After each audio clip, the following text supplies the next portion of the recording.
we see that the friction is caused by the interlocking of irregularities in the two surfaces. अभी हमने देखा कि friction किस वजह से कॉज होता है, दोनों सर्फेसेस की इरेगुलरिटीज की वजह से, है ना, उनमें आपस में इंटरलॉकिंग हो जाती है दोनों सर्फेसेस की आपस में,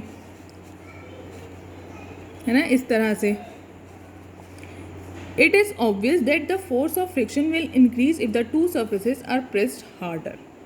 ये ऑब्वियस है, ये आप जानते हैं, ये आप सोच के भी देखेंगे कि जब हमें किसी भी चीज़ को मूव कराना है, फोर्स ऑफ फ्रिक्शन उतना ही ज़्यादा इंक्रीज हो जाएगा जितनी इंटरलॉकिंग दोनों की सर्फेसेस के बीच में ज़्यादा होंगी. ज़्यादा इंटरलॉकिंग, ज़्यादा फोर्स हमें अप्लाई करना होगा. You can experience it by dragging a mat when nobody is sitting on it and when a person sitting on it. अब आप इस एक्सपीरियंस को कैसे कर सकते हैं, इसका एक्सपीरियंस कैसे ले सकते हैं कि हमें ज़्यादा फोर्स को अप्लाई करना पड़ेगा. इसको आप ले सकते हैं कि आपको एक मैट को ड्रैग करना है, एक चटाई है उसको आपको ड्रैग करना है. तो एक बार आप किसी पर्सन को उस पर, जब वो कोई पर्सन उस पर बैठा हो तब आप उसको मूव करा के देखिए, तब आप उसको ड्रैग करके देखिए. और एक बार जब उस पर कोई पर्सन नहीं बैठा है तब आप उसको मूव करा के देखिए, तब आप उसको ड्रैग करा के देखिए. आपको किस में ज़्यादा फोर्स अप्लाई करना पड़ रहा है? आपको जिस पर, जब कोई पर्सन उस पर बैठा है तब आपको ज़्यादा फोर्स अप्लाई करना पड़ेगा. क्यों? क्योंकि उन दोनों के बीच में इंटरलॉकिंग ज़्यादा हो जाएगी, ज़्यादा प्रेशर हो जाएगा, है ना. और अगर ज़्यादा इंटरलॉकिंग होगी तो आपको ज़्यादा फोर्स अप्लाई करना होगा. Recall your experience when last time you moved a heavy box from one place to another. देखिए ये आपको फिगर में भी दिया है. ये जो पर्सन है, ये जो चाइल्ड है, ये क्या कर रहा है, इसको बॉक्स को मूव करा रहा है, हैवी बॉक्स को एक प्लेस से दूसरे प्लेस पे ये मूव करा रहा है. If you have no such experience, get that experience now. अगर आपने ऐसा कुछ एक्सपीरियंस नहीं किया है तो आप उसे अभी करके देखिए.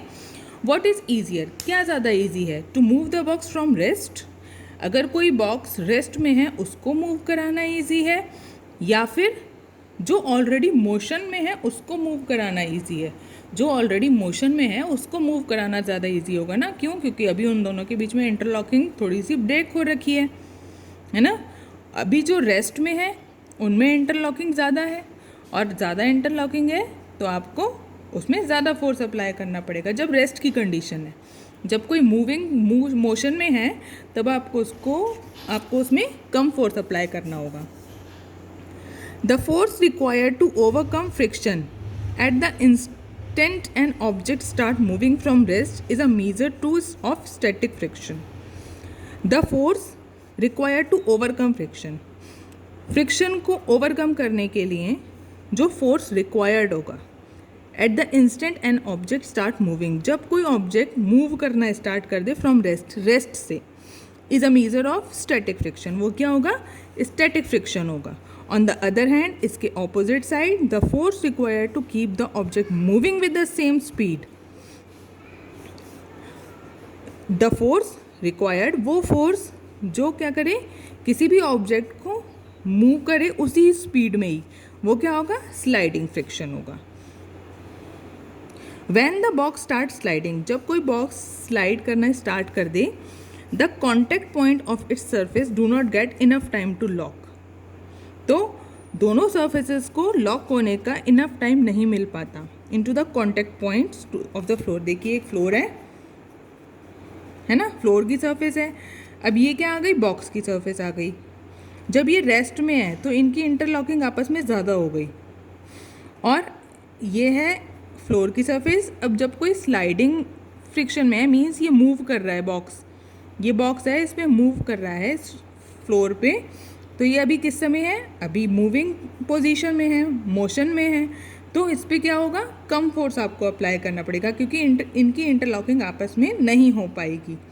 So the sliding friction is slightly smaller than the static friction. इसीलिए क्या होता है? स्लाइडिंग फ्रिक्शन स्टैटिक फ्रिक्शन से कम होता है, छोटा होता है. And you find it somewhat easier to move the box already in motion than to get it started. तो अब आप इसमें क्या देखेंगे कि कोई भी बॉक्स अगर मोशन की पोजीशन में है, मूव हो रहा है ऑलरेडी इन मोशन, जो कि मोशन में है ऑलरेडी, तो उसको मूव कराना, उसको कम फोर्स से भी हम उसको क्या कर सकते हैं? स्टार्ट कर सकते हैं. मूव कराना स्टार्ट कर सकते हैं।